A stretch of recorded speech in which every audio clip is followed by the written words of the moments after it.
বলেন ওয়ালাকাদ যায়্যানাস সামাআদ দুনিয়া বিমাসাবিহা ওয়া জাআলনাহা রুজুমান লিশ-শায়াতিন। আমি প্রথম আকাশের মহাশূন্যটাকে আলো দিয়ে তারা দিয়ে সুশোভিত করেছি, আবার এই তারা দিয়ে আমি জিনদেরকে আঘাত আর প্রহারের ব্যবস্থাও করেছি। সুবহানাল্লাহ পড়েন।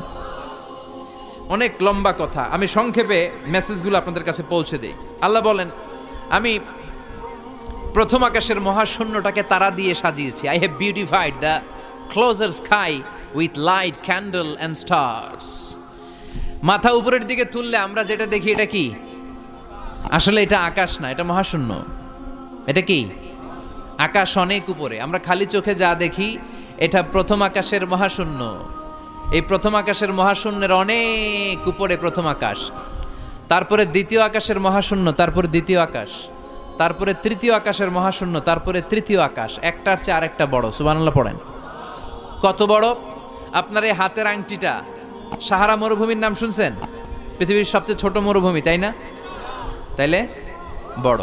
এই বিশাল সাহারা মরুভূমিতে যদি আপনার এই হাতের আংটিটা আপনি ছুঁড়ে ফেলে দেন, এই সাহারা মরুভূমির তুলনায় আপনার আংটি যত ছোট, আল্লাহর দ্বিতীয় আকাশের তুলনায় আল্লাহর প্রথম আকাশটা ঠিক তত ছোট।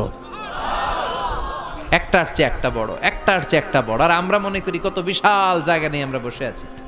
এই যে দেবিদ্বার প্রপারের আজকের এই প্যান্ডেলের এই পরিবেশটা অনেক বড় মনে হচ্ছে না তাকালে? পুরো দেবিদ্বারের তুলনায় এই প্যান্ডেলটা কত ছোট কল্পনা করা যায়? দেবিদ্বার হচ্ছে কুমিল্লার 16টা থানার একটা, তাই না? থানা।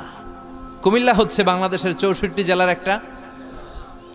এরকম 64টা জেলা মিলে আমাদের সুজলা সুফলা শস্য শ্যামলা ডিজিটাল বাংলাদেশ। এই বাংলাদেশ হচ্ছে পৃথিবীর সবচাইতে বড় দেশ। কি বড় না? কত ছোট জানেন? মানচিত্রের মধ্যে বাংলাদেশ এটা লেখার জায়গা পাওয়া যায় না। বাংলা BANG পরে ইন্ডিয়ার উপরে, মাঝখানে LA, পরে বাংলাদেশের উপরে আবার DESH পরে আবার ইন্ডিয়ার উপরে। বাংলাদেশ কথাটা লেখার জায়গাও বাংলাদেশের উপরে নাই। কত ছোট! পাশের ইন্ডিয়ায় 25 গুণ বড়, Canada, United states of America প্রায় 100 গুণ বড়, রাশিয়া নামে একটা দেশ আছে প্রায় কয়েকশো গুণ বড়। এরকম 200টা দেশ মিলে আমাদের এই পৃথিবী। এই 200টা দেশ মিলে পৃথিবীর মাত্র 30 ভাগ, বাকি 70 ভাগ হচ্ছে শুধু পানি। সুবহানাল্লাহ কইবেন না? তাহলে পুরো পৃথিবীর তুলনায় দেবিদ্বারের এই প্যান্ডেলটা কত ছোট, কত ক্ষুদ্র আমি, কত তুচ্ছ আমি, কত নগণ্য আমি, চিন্তা করতে পারেন? আচ্ছা, এত বড় মনে হইল এই পৃথিবীটা, এই পৃথিবীটাকে এত বড় মনে হচ্ছে আমাদের, কিন্তু এই যে দ্বীপ্রহরের জলজলে সূর্যটা দেখা যায়, এই সূর্যটা এই বিশাল পৃথিবীর চেয়ে 13 লক্ষ গুণ বড়। 9 কোটি 30 লক্ষ মাইল দূরে 8 মিনিট 18 সেকেন্ড সময় নিয়ে আলোটা আসে। তাহলে এতক্ষণকার আলোচনা পর্যন্ত মনে হচ্ছে সূর্যই মনে হয় অনেক বড়। সূর্য হচ্ছে একটা স্টার, তারা। সূর্যের পরে পৃথিবীর সবচেয়ে কাছের তারার নাম প্রক্সিমা সেন্ট্রাই, তারপরে একটা Alpha Centauri A, Alpha Centauri B, যেতে যেতে ইটা ক্যারিনা, ব্যাটেলজিউস, এরকম অনেকগুলো আছে, আপনারা গুগল করলে পাবেন এগুলো। এই যে ব্যাটেলজিউস তারা, যেই সূর্য পৃথিবীর চেয়ে 13 লক্ষ গুণ বড়, ওই ব্যাটেলজিউস তারাটা আবার সূর্যের চেয়ে 33 কোটি গুণ বড়। তাহলে এতক্ষণ পর্যন্ত বোঝা যাচ্ছে ব্যাটেলজিউসই মনে হয় বড় না। ব্যাটেলজিউস এত ক্ষুদ্র তারা, এটার কোনো নাম নিশানাই নাই অন্য তারকার সামনে। চিল্লায় এখন আল্লাহু আকবার। এরকম লক্ষ লক্ষ অযুত লক্ষ নিযুত কোটি মিলিয়ন বিলিয়ন ট্রিলিয়ন জিলিয়ন ফিলিয়ন অক্ট্রিলিয়ন তারা নিয়ে আমাদের গ্যালাক্সি গঠিত। আমাদের এই গ্যালাক্সির নাম মিল্কি ওয়ে। কি নাম? আমাদের গ্যালাক্সির পরে সবচেয়ে কাছের গ্যালাক্সির নাম অ্যান্ড্রোমেডা। আমাদের গ্যালাক্সি থেকে অ্যান্ড্রোমেডায় পৌঁছতে আলোর গতিতে কেউ যদি পৌঁছতে যায় তাহলে 2.5 মিলিয়ন লাইট ইয়ার সময় লেগে যাবে। 2.5 million light year. Light year মানে আলোকবর্ষ। আলোকবর্ষ বললাম এজন্য, মানে আলোর গতিতে যদি আপনি ছোটেন। এই পৃথিবীতে আবিষ্কৃত সবচেয়ে দ্রুত গতিসম্পন্ন যে উপাদানটা পাওয়া গিয়েছে সেটার নাম লাইট, মানে আলো। সেটা কি? এই আলো 1 সেকেন্ডে ছুটে 1,86,000 মাইল বেগে। সুবহানাল্লাহ বাড়িতে গিয়া 1 সেকেন্ডে 1 লক্ষ, 1 ঘন্টায় না কিন্তু, 1 মিনিটেও না, আরে 1 সেকেন্ড কইতে 2 সেকেন্ড লাগে মিয়া, কথা কন। সেই 1 সেকেন্ডে নাকি আলো ছুটলে 1,86,000 মাইল চলে যায়। তো আলোর গতিতে গতিসম্পন্ন কোনো রকেট, যেই রকেট আলোর গতিতে ছুটবে, এরকম কোনো রকেট যদি আপনারা বানাতে পারেন, তাহলে আমাদের গ্যালাক্সি থেকে, আমাদের মিল্কি ওয়ে থেকে আমাদের সবচেয়ে কাছের গ্যালাক্সি অ্যান্ড্রোমেডাতে পৌঁছতে আপনার 25 লক্ষ বছর লেগে যাবে। চিল্লায় পড়েন না আল্লাহু আকবার। এই প্রথম আকাশের মহাশূন্যটাকে এরকম তারা দিয়ে সুশোভিত করে দিয়েছে কে? রাতের বেলা তারার মেলা যদি আপনি তাকান অবাক হবেন। এখন তো তারার সৌন্দর্য দেখা যায় না লাইটিং ফাইটিং এর কারণে। আগে যখন গ্রামে আসতাম দেখতাম কি সুন্দর তারা, সুন্দর সুন্দর তারা আছে। সবচেয়ে উজ্জ্বল একটা তারা আছে, এটার নাম ধ্রুব তারা। কি তারা? ধ্রুব তারা। একটা আছে শুকতারা। 60টা তারার একটা চ্যানেল আছে, এটার বলে সপ্তর্ষি মণ্ডল। অনেকে রাতের তারাটারা চিনে না। আগের নাবিকরা আকাশের তারা দেখে পথ চলতো। সুবহানাল্লাহ পড়েন। এই তারকারাজি দিয়ে প্রথম আকাশের মহাশূন্যটাকে সাজিয়ে দিয়েছে কে? এরপরে সূরার প্রথম রুকুর শেষে আল্লাহ বললেন ওয়াসিররু قولكم أو اجهروا به إنه عليم بذات الصدور ألا يعلم من خلق وهو اللطيف الخبير আল্লাহ বলেন তুমি গোপনে কিছু বলো কিংবা প্রকাশ্যে বলো, তুমি যাই বলো না কেন কথাগুলো শোনে কে? আপনি আওয়াজ করে, এই যে আওয়াজ করে আমরা কথা বলতেছি, শুনে কে? আওয়াজ বন্ধ করে মনে মনে ভাবতেছি, ওইটা মনে আল্লাহ শোনে না? কথা বলেন। 7 আকাশের উপরে আল্লাহর আরশ, ওই আরশের উপরে আল্লাহর অবস্থান। 7 জমিনের নিচেও যদি কোনো পিঁপড়া নীরবে নিঃশব্দে হেঁটে যায়, আল্লাহ বলে এত উপর থেকে আমি ওই পিঁপড়ার হেঁটে চলার পায়ের আওয়াজটাও শুনতে পাই। কেউ যেটা শোনে না, শুনে কে? এরপরে আল্লাহ বললেন হুয়াল্লাযী জাআলা লাকুমুল আরদা যালুলান ফামশু ফি মানাকিবিহা ওয়া কুলু মির রিজকি ওয়া ইলাইহিন নুশুর। আল্লাহ বললেন তিনি এমন সত্তা যিনি তোমাদের জন্য জমিনটারে সমতল বানিয়ে দিয়েছেন। জমিনের যেখান দিয়ে প্রয়োজন হেঁটে যাও আর রিজিক তালাশ করো, কিন্তু সবশেষে তার দিকে ফিরে যেতে হবে, ঠিক কি না? জমিনটারে সমতল করলো কে? আজকের এই প্যান্ডেলটা সমতল না? কথা কন না, উঁচা নিচা? আজকে এদিকে যদি উঁচা হইতো, এদিকে নিচা, এদিকে খাদ, এদিকে গর্ত, এদিকে আবার উঁচা, বসতে পারতেন? কি সমতল! বিমান থেকে নিচের দিকে তাকালে এটা ভালো টের পাওয়া যায়, মনে হয় সবুজ কার্পেটিং করা।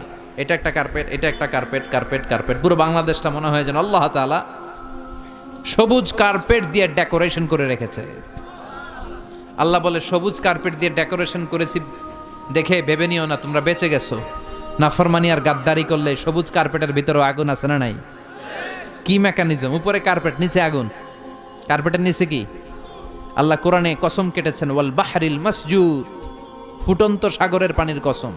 দুনিয়ার কোন সাগরের পানি গরম না, সব ঠান্ডা, কিন্তু আল্লাহ বললেন ফুটন্ত টকবগে সাগরের পানির কসম আমি খেলাম। অনেক গবেষণা হলো এই সাগরের পানি নিয়ে। আমেরিকান নেভাল একাডেমির এক চিফ ইঞ্জিনিয়ার উনি বললেন কোরআনে পাওয়া গেল টকবগে সাগরের পানির কসম, কিন্তু সাগরের পানি তো ঠান্ডা, এখানে গরম আসলো কোত্থেকে? আসলে আল্লাহ সাগরের নিচে যে গরম মজুদ রেখে দিয়েছেন ওইটার দিকে খেয়াল করে বলেছে। তো সে গবেষণা করতে চাইলো, দেখি সাগরের ভিতরে আগুন কই আছে। কোরআন যেহেতু বললো টকবগে সাগরের পানির কসম, আসলে কোনো আগুন টাগুন খুঁজে পাওয়া যায় কিনা। সে সাগরের ভেতরে পাইপ ঢুকাতে শুরু করলো, জোড়া লাগিয়ে লাগিয়ে গবেষণা।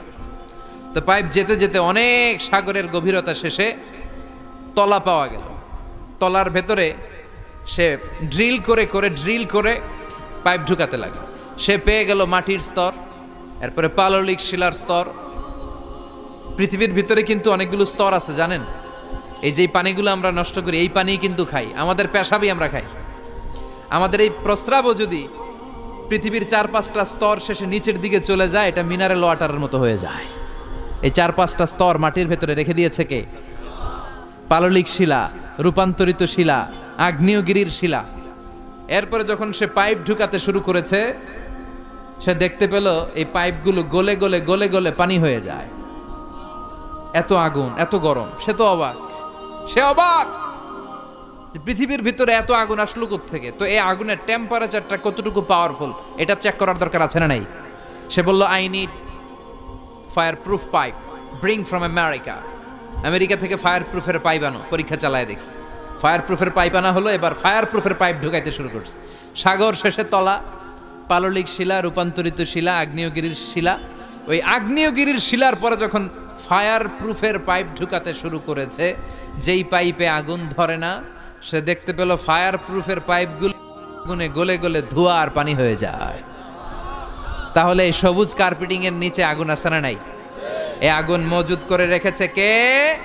সে আল্লাহ বললেন, আমিনতুম মান ফিস সামাই আন ইয়াখসিফা বিকুমুল আরদা ফাইযা হিয়া তামুর। তোমরা কি ভেবেছো নাকি সবুজ কার্পেটের উপরে আনন্দে নাচানাচি করবা, আনন্দে লাফালাফি করবা, কিন্তু এই জামিনটারে মুহূর্তের মধ্যে দোলা দিয়ে দিতে পারে কে? খাসাফ মানে হচ্ছে ল্যান্ডস্লাইড, মুহূর্তে ভূমিটা কেঁপে যেতে পারে, পুরো পৃথিবীটা ফাইদা হিয়া তামুর কেঁপে উঠবে, ট্রেম্বলিং ভাইব্রেশন শুরু হয়ে যাবে, পুরো পৃথিবীটার কাঁপাকাঁপির চোটে তোমরা এটার উপর দাঁড়িয়েও থাকতে পারবে না। তার মানে নিচে, এই পৃথিবীর নিচে আযাব আর গজব, আগুন মজুদ করে রেখেছে কে? আবার আল্লাহ বলল, উপরের দিকে তাকাও, দেখবা মেঘমালায়, মেঘমালার উপরও আমি আল্লাহর আযাব আছে না নাই? আমিনতুম মান ফিস সামাই আন ইউরসিলা আলাইকুম হাসিবা ফাসাতা'লামুনা কাইফা নাযীর। আমি চাইলে উপর থেকে আইয়ুরসিলা আলাইকুম হাসিবা, হাসিবা মানে হচ্ছে পাথর বৃষ্টি, শিলাবৃষ্টি। দেবিদ্বারে তো কখনো শিলাবৃষ্টি হয় নাই না? কবে হয়েছে? এবছর হয়েছিল। শিলাবৃষ্টি হইলে দেখবেন যে ছাগল গরুর মাথায় পড়লে বড় বড় শিলা, ছাগল মরে যায়। মানুষের মাথায় পড়লে মানুষ মরে যায়, টিনের চাল ভেঙে যায়, বাড়িঘর ভেঙে সব শেষ। তো এরকম শিলাবৃষ্টি যদি হয় আমরা বাঁচবো? অ্যাসিড বৃষ্টি হলে, উল্কা বৃষ্টি হলে, উল্কা বৃষ্টি, পৃথিবীর সবচাইতে বড় সাইজের উল্কাটা পড়েছিল দক্ষিণ আফ্রিকার হোবা সিটিতে। ওটার ওজন ছিল 60 মেট্রিক টন। কয় মেট্রিক টন? কথা কন। আজকে এই প্যান্ডেলের উপরে যদি একটা পড়ে, দেবিদ্বার থানার উপরে যদি পড়ে, পুলিশ ফাঁড়ির উপরে যদি পড়ে, বঙ্গভবনের উপরে যদি পড়ে, ক্যান্টনমেন্টের উপরে যদি পড়ে, বাঁচাবে কে? Donald Trump. চিল্লায় বলেন, বাঁচাবে কে? তার মানে উপরেও আযাব, নিচেও আযাব, যে কোনো মুহূর্তে এই আযাব দিয়ে আমাদেরকে শেষ করে দিতে পারে কে? লূত আলাইহিস সালামের কওমের একটা বদখাসলাত ছিল হোমোসেক্সুয়ালিটি, সমকামিতা। আল্লাহ শাস্তি হিসেবে পুরো জমিনটারে উল্টিয়ে দিলেন। ফাজআলনা আলিয়াহা সাফিলাহা, আল্লাহ উল্টায়া ছেড়ে দিলেন, সব শেষ। ওইখানে এখন ডেড সি, আল বাহরুল মাইয়িত, মৃত সাগর, গজবের জায়গা। এই সাগরে কোনো কাঁকড়া নাই, চিংড়ি মাছ নাই, ব্যাং নাই, শ্যাওলা নাই, মাছ নাই, কিচ্ছু নাই। এরকম মুহূর্তের মধ্যে আযাব আর গজব দিয়ে আমাদেরকেও শেষ করে দিতে পারে কে? শুধু বিশ্বনবীর দোয়ার বরকতে আমরা বেঁচে যাই। বিশ্বনবী দোয়াতে বলেছেন, আল্লাহ আমার আগের উম্মতদেরকে তুমি যেমনি আযাব দিয়ে গজব দিয়ে একবারে শেষ করে দিয়েছো, আমার গুনাহগার উম্মতদেরকে এইভাবে শেষ করে দিও না। বিশ্বনবীর দোয়ার বরকতে আমরা বেঁচে যাই। এরপর আল্লাহ বললেন, নাস্তিকরা কি মুক্ত বিহঙ্গের দিকে তাকায় না? বিহঙ্গ মানে পাখি, মুক্ত পাখির দিকে তাকায় না? পাখির দিকে তাকালে পাখির রব আল্লাহরে খুঁজে পাওয়া যায়, ঠিক কিনা? আওয়ালাম ইয়ারাউ ইলাত তায়রি ফাওকাহুম সাফাতিন ওয়া ইয়াকবিদনা মা ইউমসিকুহুন্না ইল্লার রাহমান ইন্নাহু বিকুল্লি শাইইন বাসীর। সুবহানাল্লাহ বলেন। পাখির দিকে নজর করলে পাখির রব আল্লাহরে খুঁজে পাওয়া যায়। আপনি পাখির দিকে তাকায় দেখেন কেমনে উড়ে, ওদেরকে শূন্যে ধরে রাখে কে? কথা বলেন না। মা ইউমসিকুহুন্না ইল্লার রাহমান, আল্লাহ ছাড়া কেউ পাখি ধরে রাখে না। এই পাখির আরবি হচ্ছে তয়ের। পাখির আরবি কি? বিমান আরবিও তয়ের। পাখি আরবি যা, বিমান আরবিও তা। এটার উপর গবেষণা করে বিমান আবিষ্কৃত হয়েছে। সুবহানাল্লাহ কইবেন না? কিন্তু আমরা করতে পারি নাই, করেছে আমেরিকান দুই ভাই। আমরা আছি ফতুয়াবাজি নিয়ে, কথা কন। আমরা আছি মারামারি নিয়ে, কার পিছনে কেমনে লেগে থাকা যায়, কারে কেমনে টাইনা নামানো যায়। একজন জিজ্ঞেস করতেছে, এত খেলা থাকতে হাডুডু বাংলাদেশের জাতীয় খেলা কেন? হাডুডু বাংলাদেশের জাতীয় খেলার নাম? তো আরেকজন উত্তরে বলতেছে, এর কারণ বাংলাদেশে কেউ উন্নতি করবে, ভালো কাজ করবে, এটা অন্যরা সহ্য করতে পারে না। উপরে উঠতে চাইলে ওরা ঠ্যাং ধরে নামাবে। এজন্য হাডুডু খেলা এই দেশের জাতীয় খেলা। হাডুডু খেলা দেখছেন? একটা সামনে যাইতে চাইলে সবাই কাবাডি কাবাডি কাবাডি কাবাডি বইলাই, ওর ঠ্যাং ধরে কি করে পিছনের দিকে নিয়ে আসে, ওরা সামনে যাইতে দিবেই না। তো এই হচ্ছে আমাদের স্বভাব। চিল্লায় বলেন ঠিক কিনা?